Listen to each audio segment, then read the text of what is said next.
Good morning. I am 5 minutes earlier today.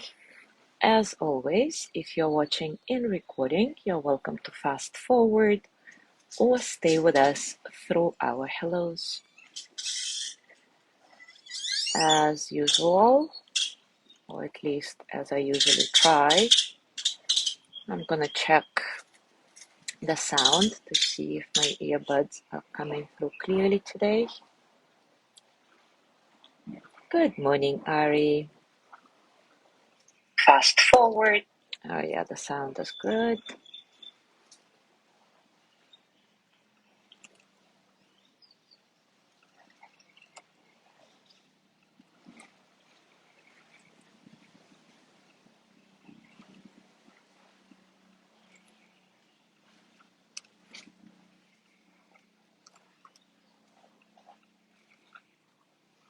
Good morning, Chris. By the way, Chris, if you want to, I see that you're finding the practice without any problem. But if you want to, I can include you on the tag list. That way, you will also easily see it from your notifications. So let me know if you want to be included on the list. I can't do it all the time, but whenever I'm at home at my computer, I can certainly do it. When I'm just on my phone, I'm not able to tag people, but most of the time I'm at home, unless I travel. Good morning, Judy. Good morning, Sandra. All right, Chris, I will include you.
Good morning, Eddie. So nice to see you.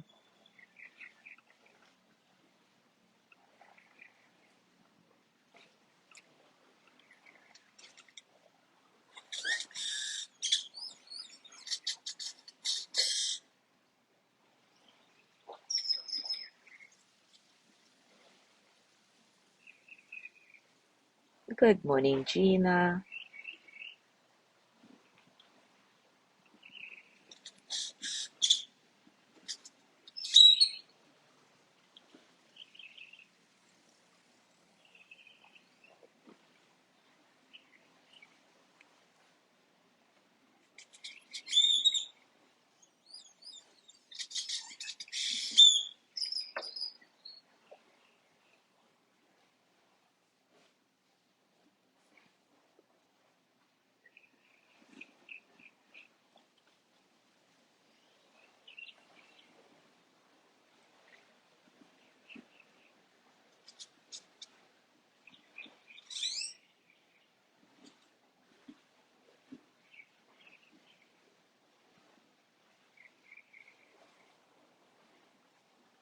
All right, it is time for us to start.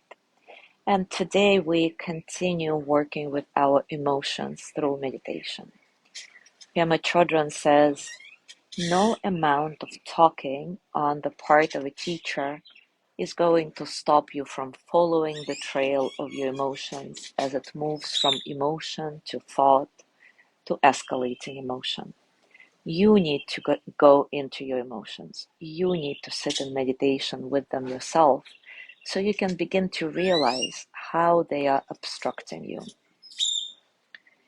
Emotions are like the fluid, dynamic, living quality of water. But we freeze our emotions into ice by pushing them away or letting them escalate.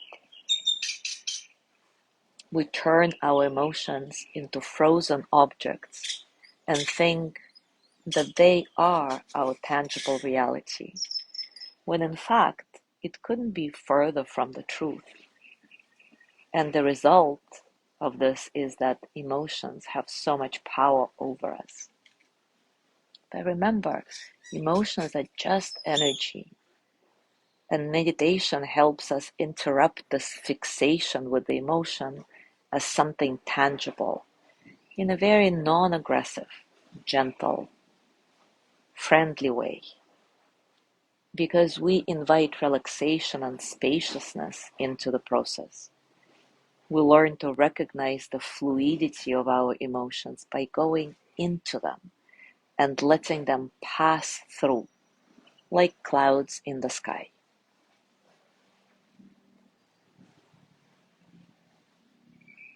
And yet, most of us, consciously or unconsciously, would like meditation to be this chill out session where we don't have to relate to unpleasantness. Actually, as we talked about before, a lot of people have the misunderstanding that this is what meditation is about. They believe that meditation includes everything except that which feels bad. As if, and if something does feel bad, they immediately need to shove it away. This is our nature, of course, no problem. But without having a direct experience of our emotions, we can never touch the heart of what's called Buddha nature in Buddhism. Of course, you can substitute this with what feels more natural to you: God nature, God within you, connection with the universe, pure light, etc. The point is that without directly experiencing all our emotions, we can never actually hear the message of awakening.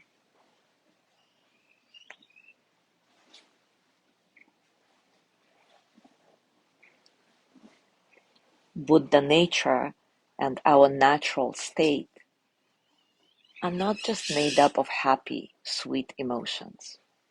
It includes everything. It's the calm and the disturbed, the roiled up and the still. It's the bitter and the sweet, the comfortable and the uncomfortable. Buddha nature includes opening to all of those things, and it's found in the midst of experiencing all of them.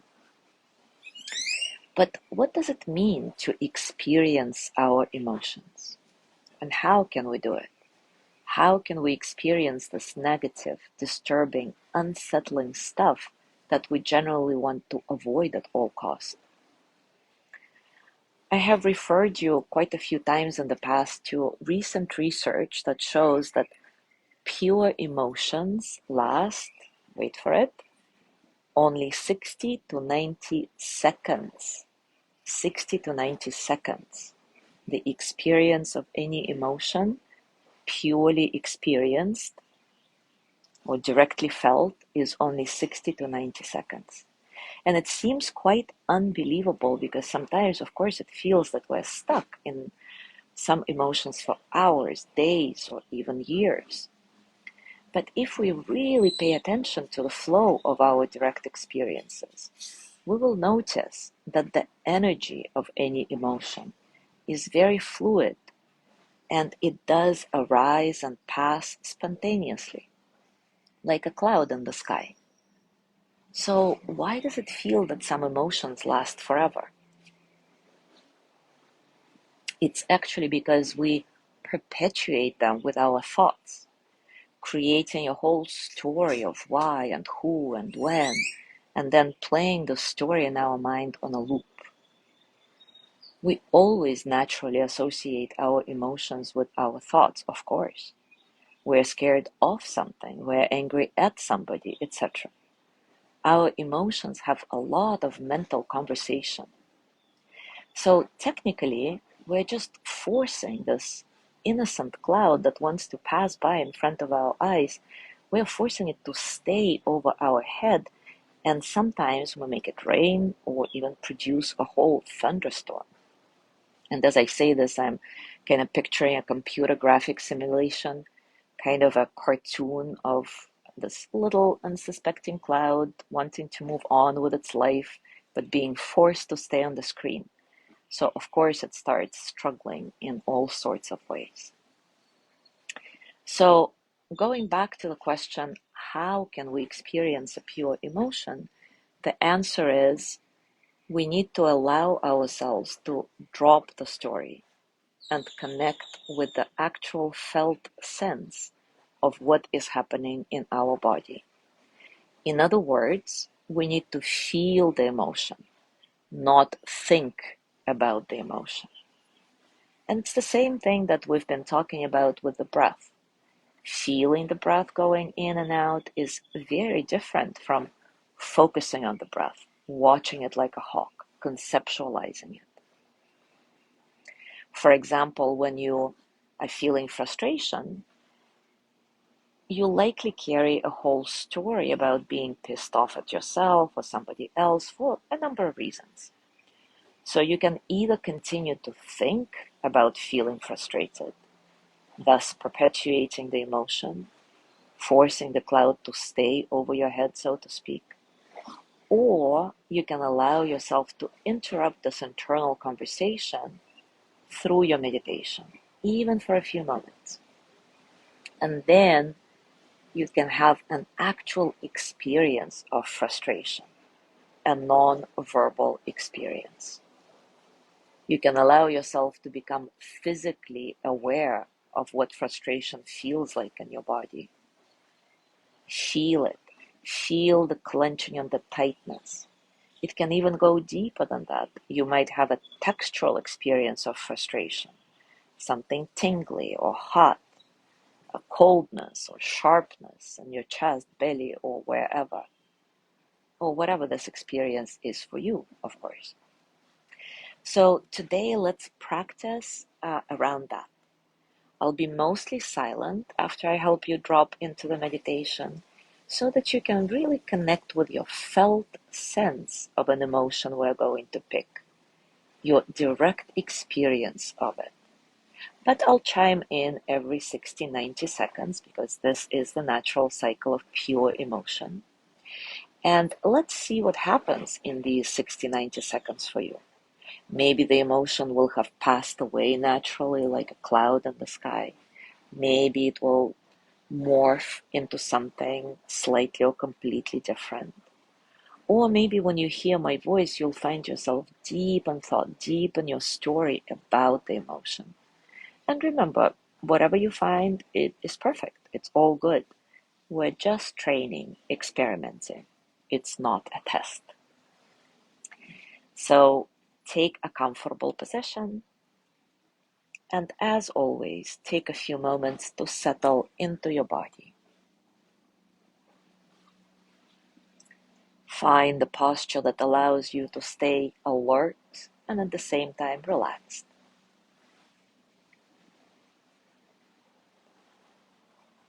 Stable base, legs relaxed, hands relaxed, long spine, open heart, but nothing is forced. Everything is easy. Soften the face, maybe bring a gentle smile to your lips. Eyes can be closed or open.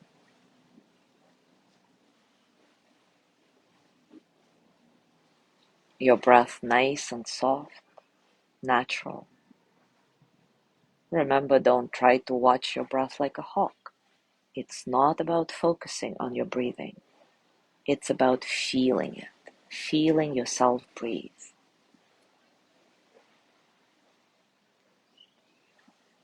Easy, no struggle. Letting all the experiences of the present moment, physical sensations, thoughts, emotions, to flow through you as energy.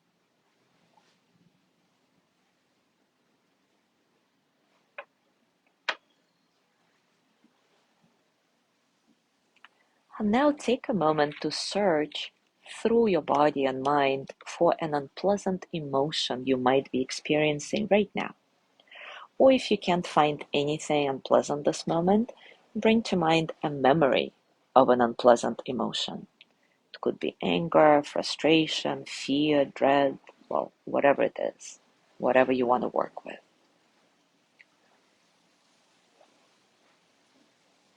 And notice how naturally, how immediately you're reminded of the story behind this emotion. She did that, he said that, I should have done this or that. It's okay, totally normal, totally natural.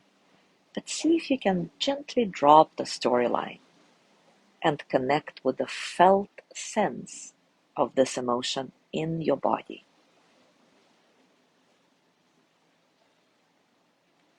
Where in your body do you feel it the strongest? Maybe your chest, your belly, your right ankle. How does it feel? Hot, cold, tingly, burning? Whatever it is, experience that directly, non-verbally.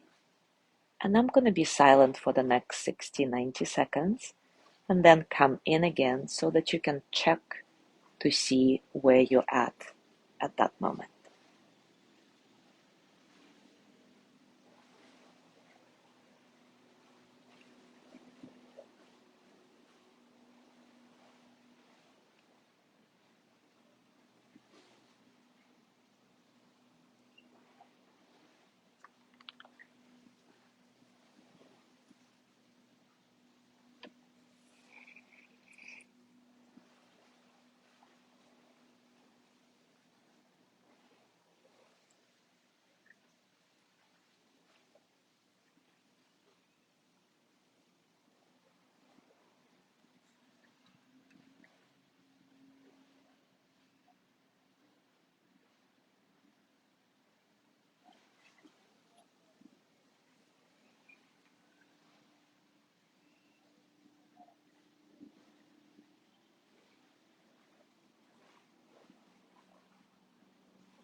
Now a minute has gone by. Were you able to stay with your direct experience of this emotion, or did you get lost in the story about it? Is the emotion still there? How does it feel now? Is it exactly the same, or did it morph into something slightly or completely different? Whatever it is, reconnect with your original emotion or whatever this one has morphed into. And I'll check back with you in another 60 seconds.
And another minute has gone by. How was the experience this time? Again, if you were lost in thought for the past minute, reconnect with the original emotion, or if this emotion has become something else, connect with that. Felt sense, direct experience. Our last round of this experiment. I'll check back with you in another minute.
How are you now? What happened in this last minute? Remember, whatever it was, it's all good. It's just an experiment, a practice. So now let it go and return to feeling your breath.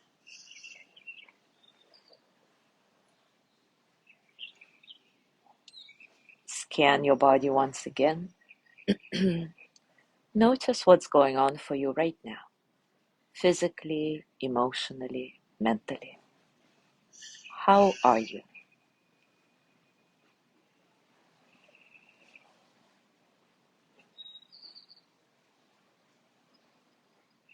And as you go through your day today, I encourage you to continue getting curious about experiencing your emotions directly, dropping the story behind them. It's not an easy task, of course, but it can be really fun if you approach it as an experiment. And don't beat yourself up for not getting it quote unquote right. And it can be a very useful exploration. Enjoy it. Thank you so much for being here today. Have a beautiful day, and I will see you tomorrow.